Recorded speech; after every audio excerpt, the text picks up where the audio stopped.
আয়াতে কারিমা তিলাওয়াত করেছিলাম, ওয়াকুল জাআল হক ওয়া যাহাকাল বাতিল ইন্নাল বাতিলা কানা যাহুকা। আল্লাহ পাক রব্বুল আলামিন তার পয়গম্বর সরদারে দো আলম মুহাম্মদ আরবি সাল্লাল্লাহু আলাইহি ওয়াসাল্লামকে বলতেছেন, হে নবী আপনি বলে দেন, জানায়া দেন, যা আল হক, হক এসে গেছে। সুবহানাল্লাহ, হক কি করছে? হক এসে গেছে। হুয়াল্লাযী আরসালা রাসূলাহু বিল হুদা ওয়া দীনিল হক লিইয়ুযহিরাহু আলা আদ-দীনি কুল্লিহি ওয়ালাউ কারিহাল মুশরিকুন। দ্বীনে হক রাসূল সাল্লাল্লাহু আলাইহি ওয়াসাল্লামের মাধ্যমে আল্লাহ পাঠিয়েছেন।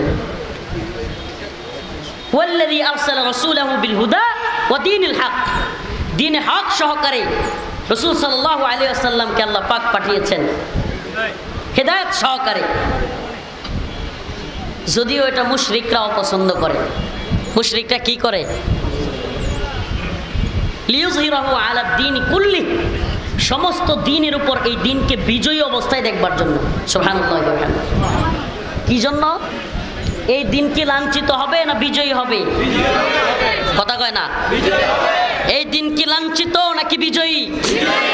আর রোম পারস্যের বড় বড় জালেমদের হুঙ্কার জঙ্কারে আল্লাহর নবী সরদারে দো আলমের গুটি কয়েক সাহাবী ভয় পায় নাই, কাঁপতে শুরু করে নাই, তারা বরং রোম পারস্য বিজয় করেছিল। সুবহানাল্লাহ। এই ভারতবর্ষ গুটি কয়েক মুসলমানকে নিয়ে মুহাম্মদ বিন কাসেম ভারতবর্ষ হিন্দুস্তান বিজয় করেছিলেন। তোমার মতো রাজনাথ সিং ভারতের প্রতিরক্ষা মন্ত্রী বাংলাদেশকে হুমকি দেয়। আরে আমরা ইমানি শক্তিতে বলি, আর কিসের শক্তিতে? ওয়াল্লাহি ওয়াল্লাহি কোনো ব্যক্তি যদি ইমানি শক্তিতে বিশ্বাসী না হয়, এত বড় বড় জালেমদের বিরুদ্ধে কথা বলতে পারবে না। বাস্তবতার নিরিখে চিন্তা করলে, আমি ওই দিন পোস্ট করার পরে এক ভাই কমেন্ট করেছে ফেসবুকে, হুজুর আপনারা কি বাংলাদেশের অর্থনৈতিক অবস্থা, আর্থসামাজিক অবস্থা জানেন? এগুলো যাই না কথা বলেন, যদি কিছু বলি তাইলে বলবেন হুজুরার বিরুদ্ধে কই। কমেন্টের সিস্টেমটা দেখছেন তো? অর্থনৈতিক অবস্থা জানেন, আর্থসামাজিক অবস্থা জানেন, ভারতের বিরুদ্ধে হুঙ্কার দেন। প্রিয় ভাই, এটা বাস্তবতা।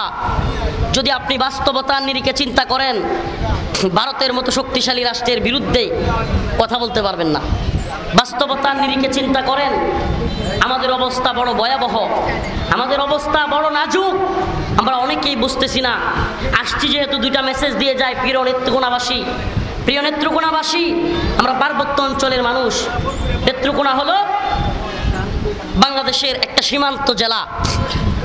সীমান্ত জেলাগুলো খুবই থ্রেট পজিশনে আছে, খুবই খতরনাক পজিশনে আছে। আপনারা চিন্তাও করতেছেন না, কল্পনাও করতেছেন না, ভাবতেছেন হাসিনা চলে গেছে, মনে হয় আমরা সুখে শান্তিতে দিন কাটাইতে পারবো, রাষ্ট্র পরিচালনা খুব সুন্দর হবে, সামনের দিনগুলো খুব ভালো কাটবে। না, জালেমরা বসে নাই। আপনাদেরকে কিছু তথ্য দিয়ে যায়, জালেমরা বসে নাই, জালেমরা একের পর এক ষড়যন্ত্র করতেছে। কি ষড়যন্ত্র করতেছে? এই ইন্ডিয়া এত ভয়াবহ ষড়যন্ত্র করতেছে। আপনি যারা রাজনীতি সচেতন, কিছুটা রাজনীতি বুঝে, তারা বুঝতে পারবে একটা রাষ্ট্রের সবচাইতে গুরুত্বপূর্ণ মন্ত্রণালয়ের নাম হলো প্রতিরক্ষা মন্ত্রণালয়। প্রতিরক্ষা মন্ত্রণালয়ের দায়িত্ব হলো সমস্ত সেনাবাহিনী, বিমান বাহিনী, নৌবাহিনী বা যত বাহিনী আছে তাদের নিয়ন্ত্রণ করে এই প্রতিরক্ষা মন্ত্রণালয়। বহির্বিশ্বের সাথে, বাইরের কোনো দেশের সাথে ফাইটিং পজিশনে যাইতে হলে এই প্রতিরক্ষা মন্ত্রণালয় থেকে বিবৃতি দেয়, কথা বলে, সেখান থেকে ব্যবস্থা নেয়। আজকে ভারতের প্রতিরক্ষা মন্ত্রণালয়, প্রতিরক্ষা মন্ত্রী বলতেছে বাংলাদেশ ইস্যুতে আমরা সেনাবাহিনীকে ব্যবস্থা নেওয়ার জন্য বলেছে এবং প্রস্তুত থাকতে বলছে। নাউজুবিল্লাহ। ষড়যন্ত্র আমাদের বিরুদ্ধে।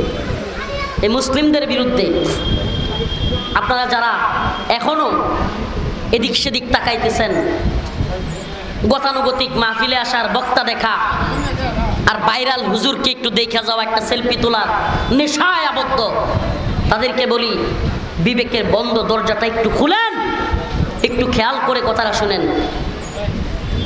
আপনি যদি এখন খেয়াল না করে শুনেন, আর যদি এখন থেকে আপনি আমি তৈরি না হই, আপনার আমার অবস্থা হবে মায়ানমারের, আপনার আমার অবস্থা হবে কাশ্মীরের, আপনার আমার অবস্থা হবে ফিলিস্তিনের। খুব ভালো করে শুনেন, আমাদের আলেমদের মধ্যে নিজেরা এখন লাইগা থাকার সময় না। কষ্টে কয়েকটা কথা বললাম, আল্লাহি আমি এদেরকে মন থেকে ক্ষমা করে দিছি। হিংসা বিদ্বেষ কোনো ব্যবস্থা নেওয়ার মন মানসিকতাই আমার নাই, কিন্তু বললাম কেন?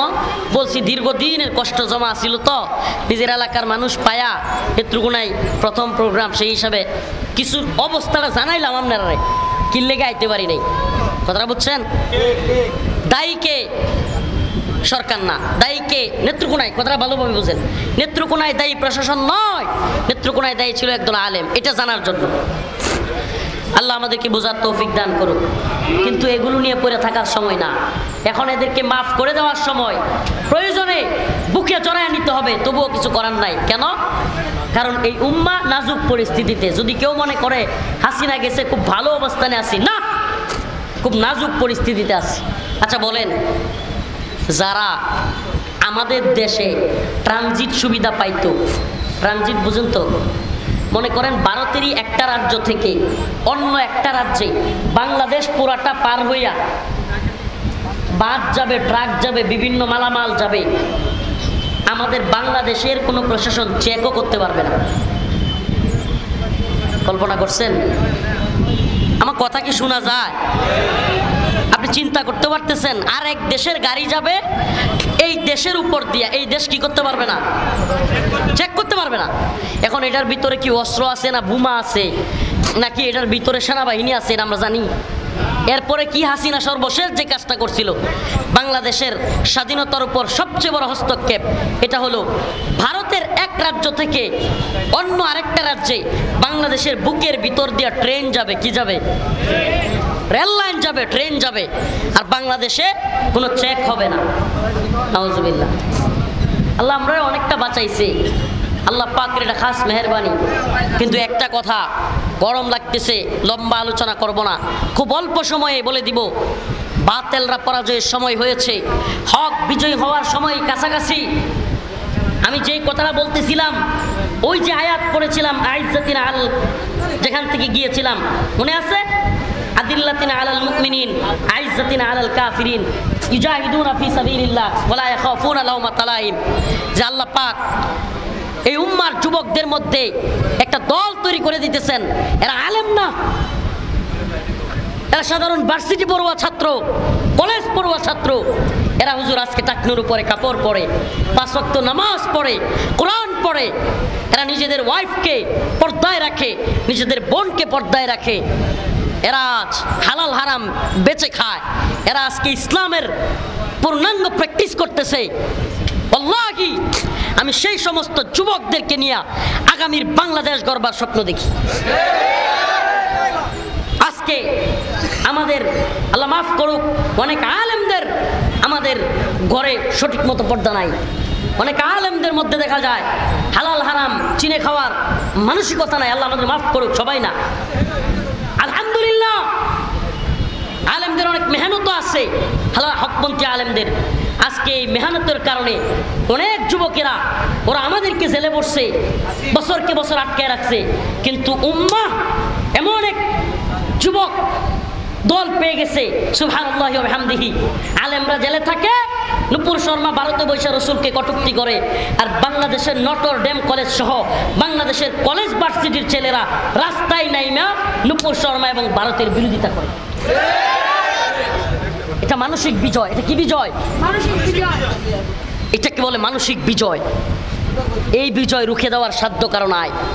আমি শ্যামগঞ্জ বাজারে আন্দোলনের সময়, নেত্রকোনার পরে শ্যামগঞ্জ বাজার আন্দোলনের সময়, সরকার পতনের 4 তারিখের আন্দোলনের দিন, 5 তারিখ পতন, 4 তারিখ আন্দোলনের দিন আমার অনেকে এসে বলছে, হুজুর হাসিনা সত্যি পতন হইব তো?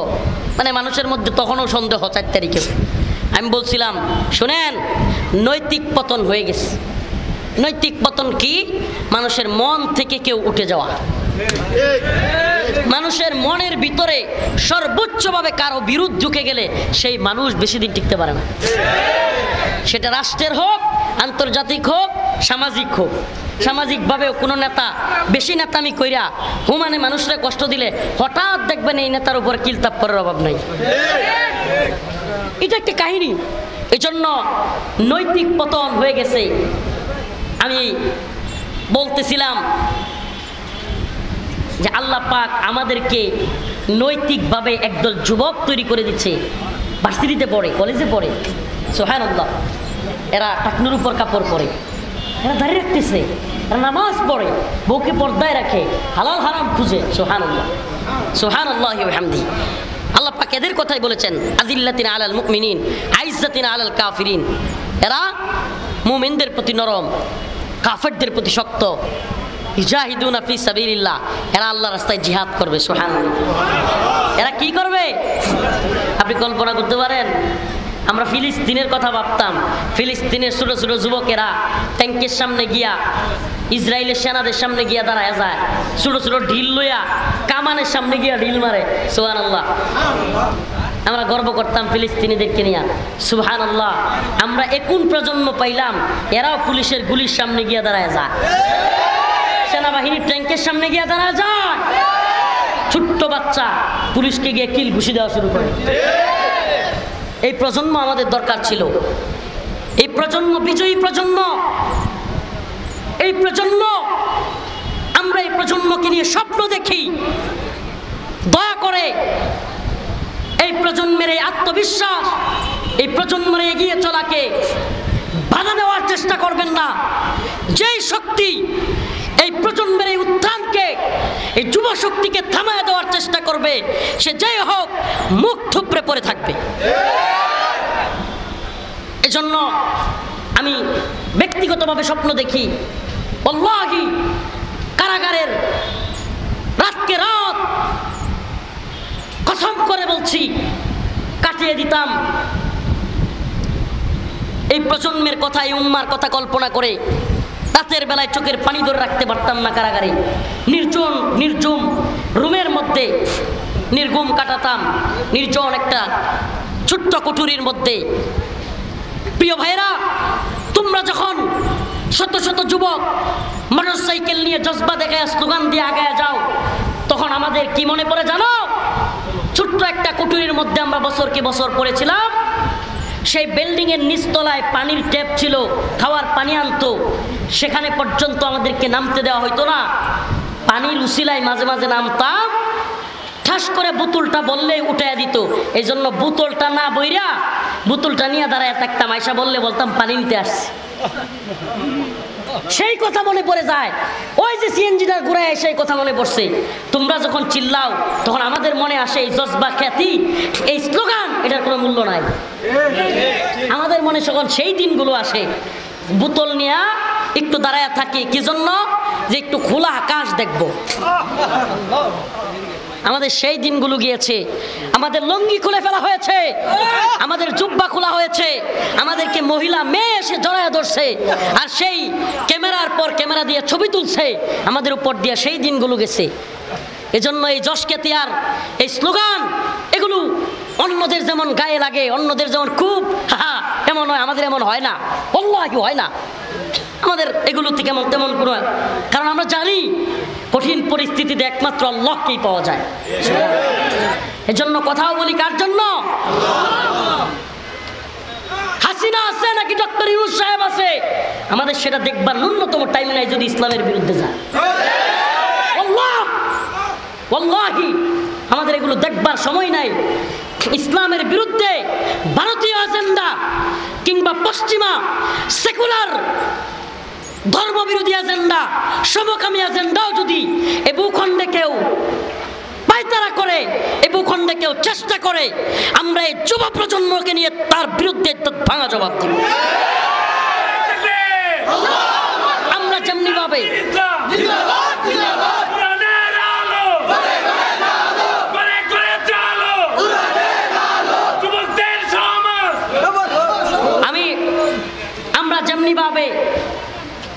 ইসলামের ইস্যুতে, ইসলাম প্রশ্নে, রাসূল প্রশ্নে আমরা কোনো ছাড় দিতে রাজি নেই।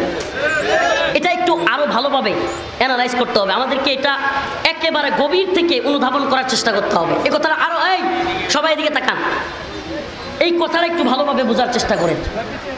মুসলমান কি, ইসলাম কি, ঈমান কি, এক কথাই বুঝেন। ঈমান প্রশ্নে, ইসলাম প্রশ্নে, রাসূল সাল্লাল্লাহু আলাইহি সাল্লামের প্রশ্নে কোনো আপোষ নাই। আমার কথা মনে হয় বুঝে নাই না, আপনারা কি বুঝতেছেন না বাবা? ঈমানের দাবি এটাই, রাসূল প্রশ্নে, ঈমান প্রশ্নে, ইসলাম প্রশ্নে আমাদের কোনো রাজনীতি বুঝি না, আমরা কোনো অর্থনীতি বুঝি না, আমরা কোনো সামাজিকতা বুঝি না। ইসলাম প্রশ্নে, দ্বীন প্রশ্নে, কোরআন প্রশ্নে, রাসূলের প্রশ্নে আমরা রাজনীতির ঊর্ধ্বে। কথাটা ভালোভাবে অনুধাবন করার চেষ্টা করেন। আমরা ইসলাম প্রশ্নে ভারত বিরোধী, কথা কয় না। প্রতিবেশী আছে, প্রতিবেশী পাল্টাইতে পারবেন? প্রতিবেশী পাল্টানো সম্ভব? বাংলাদেশ ভারতের প্রতিবেশী রাষ্ট্র, এটা পাল্টানো সম্ভব?